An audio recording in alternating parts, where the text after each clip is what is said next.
एक professor class ले रहे थे। क्लास के सभी छात्र बड़ी ही रुचि से उनके लेक्चर सुन रहे थे। उनसे पूछे गए सवालों के जवाब दे रहे थे, लेकिन उनमें से एक छात्र ऐसा था जो चुपचाप बैठा हुआ था, गुमसुम सा। प्रोफेसर ने पहले ही दिन उस छात्र को नोटिस कर लिया, लेकिन वे उसे कुछ नहीं बोले। लेकिन जब 4-5 दिनों तक ऐसा ही चलता रहा तो उन्होंने इस छात्र को क्लास के बाद अपने केबिन में बुलवाया और पूछा, तुम हर समय उदास रहते हो? क्लास में अकेले और चुपचाप बैठे रहते हो, लेक्चर पर भी ध्यान नहीं देते।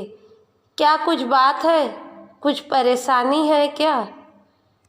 इस पर वह छात्र बोला, सर, वो छात्र कुछ हिचकिचाते हुए बोला, मेरे अतीत में ऐसा कुछ हुआ है जिसकी वजह से मैं परेशान रहता हूँ, समझ नहीं आता कि क्या करूँ।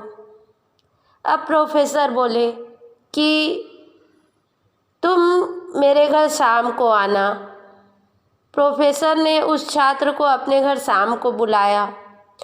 शाम को जब छात्र प्रोफेसर के घर पहुंचा तो प्रोफेसर ने उसे अंदर बुलाकर बैठाया, फिर स्वयं किचन में चले गए और शिकंजी बनाने लगे। उन्होंने जानबूझकर शिकंजी में नमक थोड़ा ज़्यादा डाल दिया।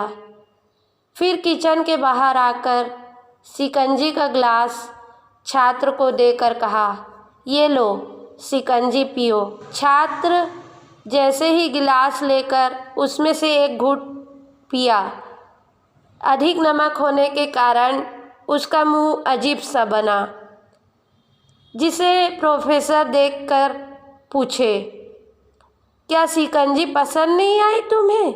इस पर छात्र ने कहा, नहीं सर, ऐसी बात नहीं, बस शिकंजी में नमक थोड़ा ज़्यादा है। छात्र के ऐसे बोलने पर प्रोफेसर ने कहा, तब तो यह बेकार हो गया, लाओ ग्लास मुझे दे दो, मैं इसे फेंक देता हूँ। प्रोफेसर ने छात्र से गिलास लेना चाहा और अपना हाथ बढ़ाया, लेकिन छात्र ने मना करते हुए कहा, नहीं सर, बस नमक ज़्यादा है, थोड़ी चीनी और मिलाएंगे तो शायद स्वाद ठीक हो जाएगा।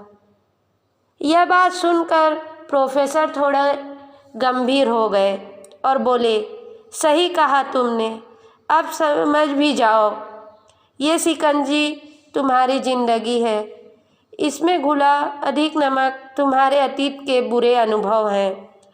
जैसे नमक और शिकंजी को बाहर नहीं निकाल सकते, वैसे ही उन बुरे अनुभवों को भी जीवन से अलग नहीं कर सकते।